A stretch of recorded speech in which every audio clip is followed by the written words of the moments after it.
کچھ لوگ ایسے ہوتے ہیں جن کا اٹھنا بیٹھنا چلنا پھرنا بڑا مرتب سا ہوتا ہے۔ میں نے کہا حضور کے ہر صحابی کی شان وراء الورا ہے، لیکن سیدنا فاروق اعظم نے جس انصاف سے، جس حسن سے، جس حسن کاری سے اور جس طرح بھرپور معمور وزادار اور جاندار زندگی گزاری ہے، یہ صرف سیدنا فاروق اعظم ہی کا حصہ ہے۔ بس کچھ لوگوں کا یہ اعزاز ہوتا ہے، تھکے تھکے بھی وقت گزر ہی جاتا ہے، تھوڑا کام کر لیا تھوڑا چھوڑ دیا پھر بھی ٹائم گزر ہی جاتا ہے۔ کچھ لوگ ایسے ہوتے ہیں جو کام کرتے ہیں پر پورا بھرپور کر کے کرتے ہیں، ان کا بھی گزر جاتا ہے۔ زندگی ایک دن ہو یا 100 سال یہ گزر جاتی ہے، اور دوش پہ کملی ہو یا کہ شال یہ گزر جاتی ہے۔ گھر امیروں کی بہے اقبال گزر جاتی ہے تو غریبوں کی بہرحال گزر جاتی ہے۔ تو اس نے تو گزر جانا ہے، لیکن اگر کوئی بھرپور کر کے گزارے تو اس میں مزہ ذرا زیادہ ہوتا ہے۔ کچھ چیزیں اپنی زندگی میں طے کرنی چاہیے، اور نبی پاک صلی اللہ تعالیٰ علیہ وسلم نے، کیونکہ حضور افصح العرب ہیں، حضور سید عالم صلی اللہ تعالیٰ علیہ وسلم تھوڑے جملوں میں بڑی گہری بڑی دور کی باتیں اور چند جملوں میں محبوب پاک علیہ السلام پوری زندگی کا نچوڑ اور دستور بیان کر دیتے ہیں۔ اسی طرح کی ایک حدیث جامع ترمذی میں موجود ہے۔ حضرت ابو ہریرہ رضی اللہ تعالیٰ عنہ فرماتے ہیں کہ نبی پاک صلی اللہ تعالیٰ علیہ وسلم نے ایک دفعہ فرمایا تھا کہ کون ہے جو مجھ سے 5 باتیں سیکھ لے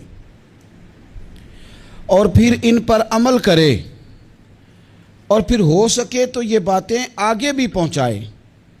5 باتیں سیکھے، ان پر عمل کرے، یا اس کو سکھائے جو اس پر عمل کرے۔ تو حضرت ابو ہریرہ رضی اللہ تعالیٰ عنہ کہتے ہیں میں نے آگے بڑھ کے عرض کی یا رسول اللہ میں ہوں نا، آپ حکم کریں 5 باتیں کون سی ہیں؟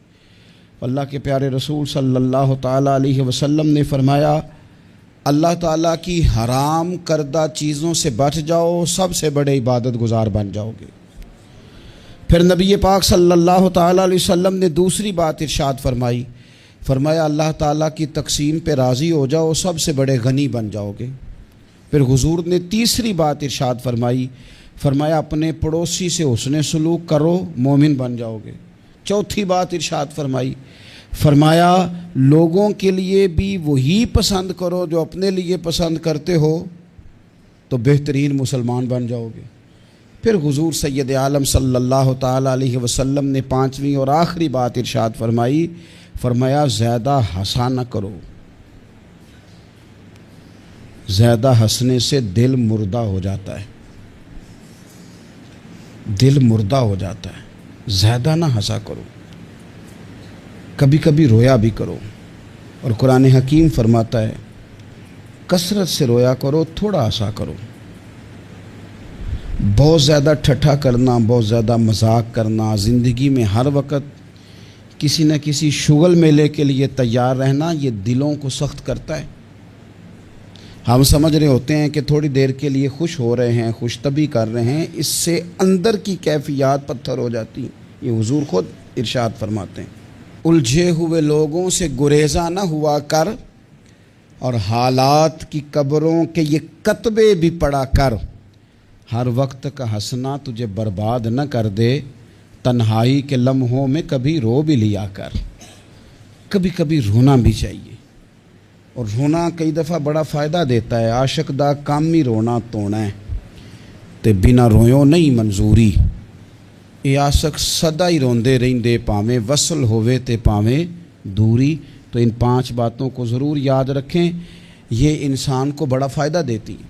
سیدنا فاروق اعظم رضی اللہ تعالیٰ عنہ کی بات عرض کر رہا تھا، انہوں نے کچھ اسی طرح سے انہی چیزوں میں انہوں نے اپنے آپ کو تھوڑا سا مضبوط کر لیا تھا۔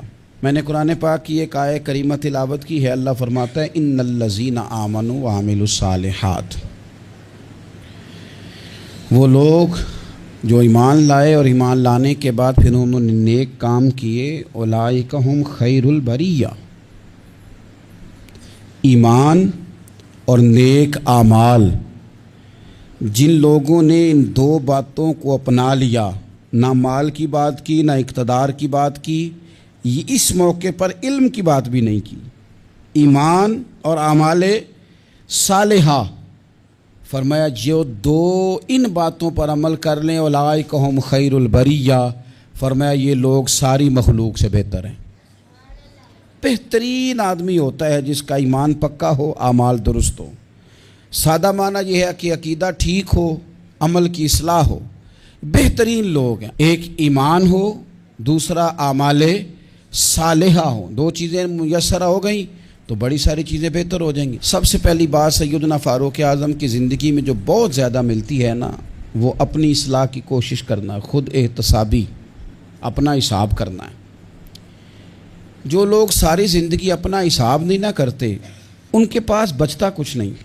پہلی بات تو یہ ہے کہ ہم ساری زندگی دوسروں کا حساب کرتے رہتے ہیں، نتیجہ یہ برآمد ہوتا ہے کہ بہت سارے لوگ آگے گزر جاتے ہیں اور ہم حساب کتاب میں رہ جاتے ہیں۔ اپنا حساب کرنا چاہیے، اپنے اوپر غور کرنی چاہیے، خود احتسابی کے عمل سے گزرنا چاہیے، غور کرنا چاہیے کہ زندگی میں جو ہم ناکام ہوئے ہیں یا جہاں جہاں ہمارے اندر کوئی کمیاں رہ گئی ہیں اس میں ہماری اپنی غلطیاں کتنی ہیں۔ جو لوگ اپنا احتساب کرنے کے عادی ہو جاتے ہیں نا، دوسروں پہ ڈال کے تو بڑا آسان ہے وقت گزار لینا، لیکن اپنا احتساب کرنا۔ ایک دن حضرت ابو درداء رضی اللہ تعالیٰ عنہ فرماتے ہیں کہ میں باغ میں گیا تھا تو درخت کے پیچھے سے حضرت عمر کی آواز آ رہی تھی، تو میں پلٹ کے پیچھے گیا تو حضرت عمر اپنے آپ سے باتیں کر رہے تھے۔ کبھی کبھی یہ کام بڑا مزہ دیتا ہے، اور حضرت عمر اپنے آپ سے باتیں کرتے تھے، کہتے تھے خطاب کا بیٹا اور امیر المومنین، واہ بھائی واہ، کیا بات ہے تیری، خطاب کا بیٹا اور امیر المومنین۔ اپنا احتساب کر رہے تھے، اور درجنوں اور بیسیوں جگہ آپ نے یہ لفظ ارشاد فرمائے کہ میں تو اونٹ چرانے والے کا بیٹا ہوں۔ جو لوگ اپنا محاسبہ نہیں نہ کرتے ان کی تعمیر رک جاتی ہے، ساری زندگی گزر گئی لیکن اپنا محاسبہ ہی نہیں کیا، اپنے اوپر غور ہی نہیں کیا۔ من عرف نفسہ فقد عرف ربہ، جو اپنے آپ کو پہچان جاتا ہے وہی رب کو پہچانتا ہے۔ فلاں نے غلطی کر دی، فلاں بندے کی وجہ سے میں کامیاب نہیں ہو سکا، فلاں خاندان والوں نے سپورٹ نہیں کیا، فلاں جگہ مجھے اساتذہ ٹھیک نہیں ملے، فلاں جگہ فلاں مدرسے اسکول کالج کا ماحول مجھے ٹھیک نہیں ملا۔ آپ اپنے اندر بھی تو کمزوری دیکھیں نا کہ اپنے اندر کمزوری کہاں۔ دوسروں پر ملبہ ڈالنا یہ تو بزدل لوگوں کا طریقہ ہے اور آسان کام ہے۔ تو سیدنا فاروق اعظم رضی اللہ تعالیٰ عنہ خود احتسابی کرتے۔ دوسری بات یہ تھی کہ ہر کام کو خود دیکھنے کی کوشش کرتے۔ دو باتیں زندگی میں بڑا معنی رکھتی ہیں اور ان لفظوں کی بڑی اہمیت ہے، ایک ہے پرواہ کرنا اور ایک ہے لاپرواہی کرنا۔ آپ غور کر لیں کہ گھر میں خاتون خانہ کو پورا خرچ دیا جائے، اسے ضرورت کی ہر چیز دروازے پر فراہم کی جائے، سارا اس کا خیال رکھا جائے، تو پھر بھی بعض خواتین بڑے کرب اور بڑے درد کے ساتھ ایک شکوہ کرتی ہیں۔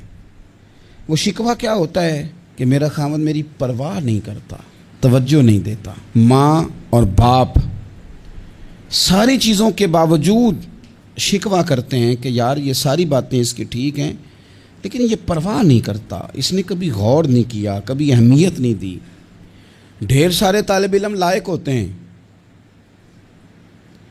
امید کی جا سکتی ہے کہ بہت بڑا زندگی میں کارنامہ سر انجام دیں گے، لائق ضرور ہوتے ہیں لیکن لاپرواہ ہوتے ہیں۔ اللہ نے انہیں قدرتی صلاحیت دی ہوتی ہے، رب تعالیٰ نے انہیں وسعت دی ہوتی ہے حافظے میں، لیکن وہ ایک لاپرواہی کی وجہ سے اپنی زندگی کی ساری خوبیاں ضائع کر دیتے ہیں، پرواہ نہیں کرتے، جو کام ضروری ہوتا ہے اس پر توجہ نہیں دیتے۔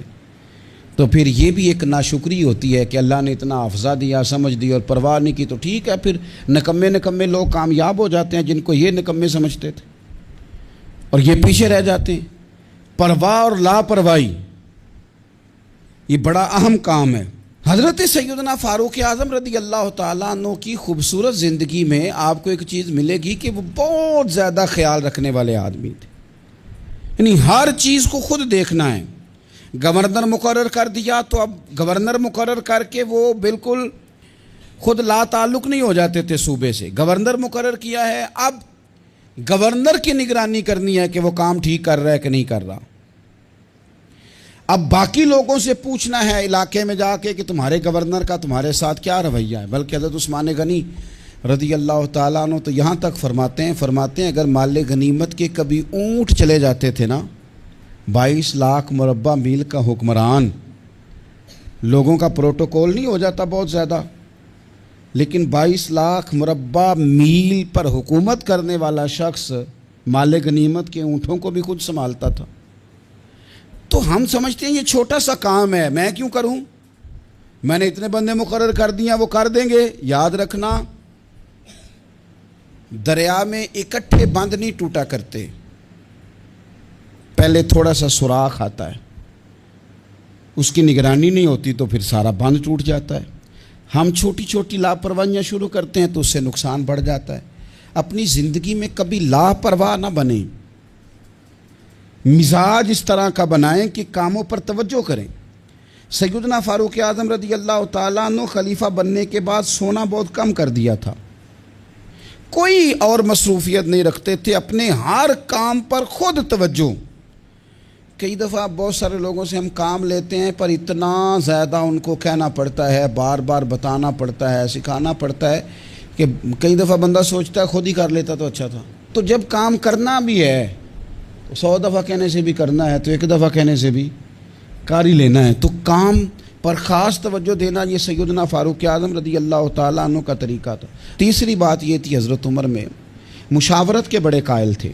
حضرت فاروق اعظم رضی اللہ تعالیٰ عنہ نے مجلس شورا کو بڑی سخت اہمیت دی. اللہ تعالیٰ نے انہیں بڑی سمجھ عطا فرمائی تھی، بڑی عقل عطا فرمائی تھی. اور ہمارے زمانے میں یہ بھی ہے کہ جو بندہ کامیاب ہو جاتا ہے نا، وہ پھر لیکچر بڑے دیتا ہے. وہ کہتا ہے میرے قول تو قوال ذری ہیں، ان کو سنو، یہ تو حسین پھول ہیں، جو بڑی خوبصورت چیزیں ہیں، چونکہ کامیاب جو ہو گیا.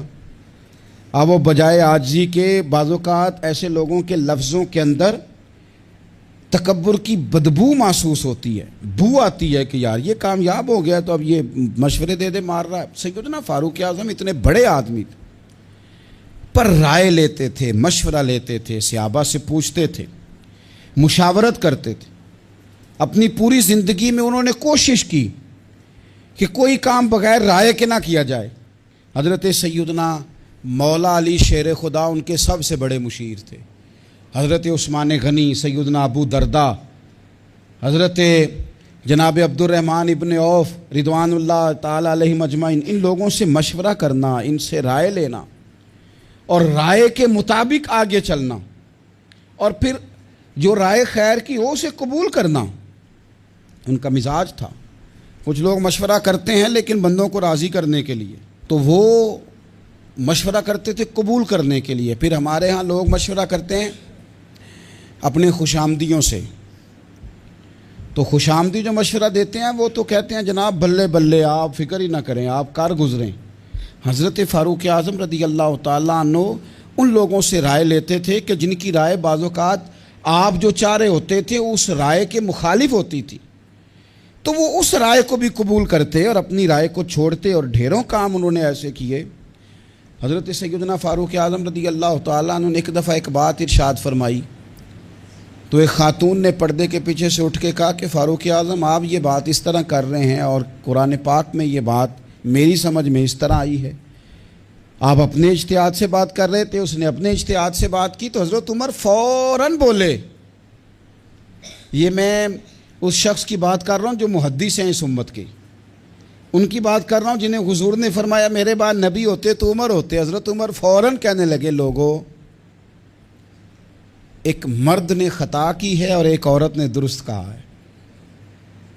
لیکن آپ دیکھ لیں بڑے سارے لوگ ہیں جو رائے تو لیتے ہیں پر مشورہ کرنے کو تیار نہیں ہوتے. چوتھی بات سیدنا فاروق اعظم کی مقدس زندگی میں جو ہمیں بہت زیادہ ملتی ہے وہ یہ ہے کہ مزاج میں عدل و انصاف بہت زیادہ تھا، اور گھر کے اندر سے لے کر عدالت کے ایوانوں تک مزاج عدل والا، طبیعت عدل والی. یاد رکھ لیں کہ جہاں انصاف نہیں نہ ہوتا وہاں کوئی چیز قائم نہیں رہتی. معاشرے ہمیشہ عدل و انصاف سے چلتے ہیں. حضرت عمر فاروق رضی اللہ تعالیٰ عنہ پر بذات خود مقدمہ ہو گیا تو آپ قاضی کی عدالت میں پیش ہوئے، لیکن جب آپ گئے تو قاضی صاحب اٹھ کے کھڑے ہو گئے. پھر انہوں نے بڑے احترام کے ساتھ آپ کا نام لیا. تو حضرت فاروق اعظم رضی اللہ تعالیٰ عنہ فرمانے لگے آپ اس مقدمے کا فیصلہ کر لیں، اس کے بعد میں آپ کو معزول کر دوں گا، اس لیے کہ یہاں تو آپ وہی احترام اس شخص کو بھی دیتے جس نے میرے اوپر مقدمہ کیا ہے، اور یہاں مجھے بھی نہ دیتے، چونکہ آپ نے میرا اعزاز کیا ہے حالانکہ میرے اوپر مقدمہ ہے، تو لہٰذا آپ دو لوگوں میں انصاف نہیں کر سکے، یہ فیصلہ آپ کر لیں، اس کے بعد آپ کو فارغ کر دیا جائے۔ جب آپ خود کو قانون کے حوالے نہیں کرتے تو پھر آپ کیسے توقع کرتے ہیں کہ دنیا میں انصاف قائم ہوگا؟ تو یہ مزاج تھا۔ پانچویں بات یہ تھی کہ حضرت فاروق اعظم جان، مال اور املاک کے تحفظ کے بڑے قائل تھے۔ وہ کہتے تھے کہ مسلمانوں کی جان، مال، گھر یہ قیمتی اثاثے ہیں۔ ہمارے ہاں غریب آدمی تھانے میں پرچہ کٹوانے نہیں جاتا، وہ کہتا ہے جتنے سوالوں کا مجھے جواب دینا پڑے گا نا، چور کو اتنے سوالوں کا جواب ہی نہیں دینا پڑتا، وہ جاتا ہی نہیں۔ حضرت عمر فاروق رضی اللہ تعالیٰ عنہ قدر کی نگاہ سے دیکھتے تھے انسان کی عزت کو، اور بہت قدر کی نگاہ سے دیکھتے تھے۔ جب ایک گورنر صاحب کے بیٹے نے کسی عام مسلمان کو کوڑا مار دیا یا کوڑے مار دیے تو حضرت عمر فاروق نے گورنر کو بلا کے جو لفظ کہے تھے وہ تاریخ کا حصہ ہیں۔ آپ نے فرمایا تھا کہ تم گورنر ہو لیکن تم نے کب سے لوگوں کو اپنا غلام سمجھنا شروع کر دیا ہے، حالانکہ ان کی ماؤں نے انہیں آزاد پیدا کیا ہے، ماؤں نے آزاد پیدا کیا اور تم نے انہیں غلام سمجھنا شروع کر دیا۔ تو آپ کے مزاج کے اندر جو جان، مال، عزت کا تحفظ تھا وہ ایک بڑی اہم بات تھی۔ اور چھٹی بات بڑی اہم تھی، وہ یہ تھا کہ اپنی رعایا میں جہاں ان کے مالی معاملات کا خیال رکھتے تھے، ان کے حقوق کا تحفظ کرتے تھے، ان کے جان مال کی حفاظت کا ذمہ لیتے تھے، وہاں ان کی اصلاح کرتے تھے، دینی اصلاح۔ یعنی یہ خلیفہ وقت ہیں جو فجر کی نماز کے لیے گھر سے نکلتے ہیں تو رستے میں جتنے گھر آتے ہیں ان کے دروازوں پہ دستک دیتے ہیں، اٹھو نماز کا ٹائم ہو گیا۔ اور اگر ایک صحابی جماعت میں دیر سے آتے ہیں تو حضرت عمر ان سے فرماتے ہیں کہ آپ دیر سے کیوں آئے ہیں؟ آپ اگر وقت پہ نماز ادا نہیں کریں گے تو پھر باقی لوگ کس طرح توجہ کریں گے آپ کے جو گھر کے ہیں اور آپ کے جو تحت جن کو اللہ نے بنایا ہے؟ تو لوگوں کی اصلاح کرنا، دینی روحانی جذبہ ان کے اندر بیدار کرنا، انہیں اللہ اور اس کے رسول صلی اللہ تعالی علیہ وسلم کی بارگاہ کے ساتھ جوڑنا، یہ بھی سیدنا فاروق اعظم رضی اللہ تعالیٰ عنہ کا طریقہ تھا۔ ایک اور اہم بات، اگر خلیفہ حق پہ ہو، دیانتدار ہو، اسلامی دینی شرعی اصولوں کے مطابق چلاتا ہو تو پھر اس کی اطاعت بھی ضروری ہوتی ہے۔ حضرت فاروق اعظم عملی نفاذ کے بھی بڑے قائل تھے۔ ایسا نہیں ہے کہ کوئی بندہ شترے بے مہار ہو جائے، قانون کی پابندی نہ کرے۔ فرماتے تھے اگر ہم غلط ہیں تو ہماری اصلاح کرو، اگر ہم ٹھیک ہیں تو پھر تمہیں اطاعت کرنی ہے، تمہیں پیچھے چلنا ہے، تمہیں قانون کی پابندی کرنی۔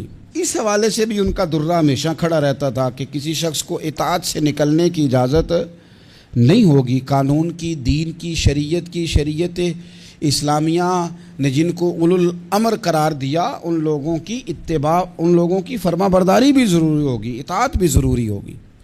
تو ہمارے مزاجوں کے اندر جو قانون سے بالا تر ہونے کا تصور ہے، سیدنا فاروق اعظم رضی اللہ تعالیٰ عنہ اس کی بھی شدید مخالفت کرتے تھے۔ حضرت فاروق اعظم رضی اللہ تعالیٰ عنہ کے مزاج میں تھوڑی سختی تھی۔ جب وہ خلیفہ بنے تھے تو اللہ کی بارگاہ میں انہوں نے دعا کی تھی کہ یا اللہ میں مزاج کا سخت ہوں تو مجھے نرم کر دے۔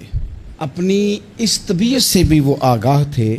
آپ غور فرمائیں گے کہ ان کی سختی تو بہت ساری جگہوں پہ معروف ہے، لیکن یہ وہ سخت آدمی ہے جو صحابہ میں سب سے زیادہ رویا بھی کرتے تھے۔ سختی ہمارے ہاں جن لوگوں میں ہے ان کی سختی اپنی ذات کے لیے ہے۔ تو آپ یاد رکھ لیں اس بات کو کہ حضرت فاروق اعظم رضی اللہ تعالیٰ عنہ رونے والے، آپ کے پیچھے جو لوگ نماز پڑھتے ہیں نا، وہ فرماتے ہیں کہ صحابہ کہ جب آپ امامت کرتے تھے نا تو کبھی کبھی سورہ حج ایک رکعت میں، سورہ یوسف ایک رکعت میں، اس طرح بھی نماز پڑھائی انہوں نے۔ ایک میں سورہ یوسف پڑھ دی، ایک میں سورہ حج پڑھ دی، اور اس طرح بھی نماز پڑھائی کہ پہلی صف میں نماز پڑھا رہے ہیں اور اتنا رو رہے ہیں کہ تیسری صف والا ان کی ہجکیاں سن رہا ہے۔ میں نے کہا نا، بڑے عرصے کے بعد یہ شعر مجھے یاد آیا کہ الجھے ہوئے لوگوں سے گریزاں نہ ہوا کر، حالات کی قبروں کے یہ کتبے بھی پڑھا کر، اور ہر وقت کا ہنسنا تجھے برباد نہ کر دے، تنہائی کے لمحوں میں کبھی رو بھی لیا کر۔ تو حضرت فاروق اعظم ڈھیر سارا رونے والے۔ آخری بات اور بڑی ذمہ داری والی بات جو آپ کی خدمت میں عرض کرنی ہے وہ یہ ہے کہ حضرت فاروق اعظم سیدنا عمر رضی اللہ تعالیٰ عنہ مزاج کے لحاظ سے فقیر تھے، درویش تھے۔ سارا دن بن سنورنے کے چکر میں پڑے رہنا، بہتر سے بہتر پہننا، بہتر سے بہتر اوڑھنا، ایک وقت ہوتا ہے جب کبھی یہ چیزیں اچھی لگتی ہیں، لیکن جب بندہ ذمہ داریوں والا ہو جاتا ہے نا، پھر وہ اچھا نہیں لگتا یہ کام کرتا۔ پھر سادگی اور ذمہ داری یہی اس بندے کی ڈیوٹی محسوس ہو تو اچھا لگتا ہے۔ یعنی طامت پہننا ہے تو کئی جگہ سے اس پہ پابند لگے ہوئے ہیں۔ یہ 2 منٹ کے لیے سوچیں بھلا میں نے کیا کہا ہے۔ یعنی ایک بندہ 22 لاکھ اور درجنوں صوبے ہیں اس ملک کے جس کے وہ گورنر ہیں۔ کوئی زندگی میں کونسلر دیکھا آپ نے جس کے کپڑے پھٹے ہوئے ہوں؟ 14ویں 15ویں گریڈ کا بندہ ملازم ہو اور کپڑے پھٹے ہو ہی نہیں سکتا۔ لیکن پھٹے کپڑے، او دوستو کہانی نہیں سنا رہا، پھٹے کپڑے، پھٹا کرتا، قحط پڑ گیا تو گھر کے اندر تر کھانا بن گیا گھی والا، تو فرمانے لگے قسم کھا لیا میں نے جب تک سارے لوگوں کو روٹی نہیں ملتی عمر گھی والا سالن نہیں کھائے گا۔ عرب شریف میں خوشبو بڑی مہنگی، آج بھی مہنگی ہے، تو خوشبو آئی تھی مال غنیمت میں تو وہ بانٹنی تھی، تو آپ نے ایک صحابی کی بیوی کی ڈیوٹی لگانی چاہی تو گھر سے وہ خوشبو منگائی۔ تو بیویاں ہوتی ہیں نا وہ بات کر دیتی ہیں، تو آپ کی اہلیہ کہنے لگی عمر میں نے کوئی میرے اوپر یقین نہیں، میں ایماندار نہیں۔ تو حضرت عمر فرمانے لگے نہیں مسئلہ یہ نہیں ہے، مسئلہ یہ ہے کہ میں چاہتا ہوں کہ وہی بانٹ دے، یہ ہمارے لیے بہتر ہے۔ تو انہوں نے کہا جی وجہ کیا ہے، میں کیوں نہیں بانٹ سکتی؟ تو آپ فرمانے لگے تو کہیں لے نہیں جائے گی، پر بانٹتے بانٹتے جو تیرے ہاتھوں کو لگ جائے گی اس کا حساب عمر کیسے دے گا؟ تھوڑا سا نا مزاج سادہ کر لیں، پہننا اور کھانا اپنا ہمیشہ سادہ رکھیں۔ 2 چیزیں بندے کو مروا دیتی ہیں، ایک زبان کا ذائقہ، ایک دولت کی ہرس۔ اچھے کھانے کے باوجود بھی ہمارے مشائخ کا طریقہ تھا کہ باہر کھانے اچھے کھائے جا رہے ہیں، گھر میں سادہ کھانا۔ جتنا زبان کو ذائقہ لگ جاتا ہے یہ تنگ کرتی ہے، روز نئی سے نئی روٹی مانگتی، اس سے بچ جاؤ۔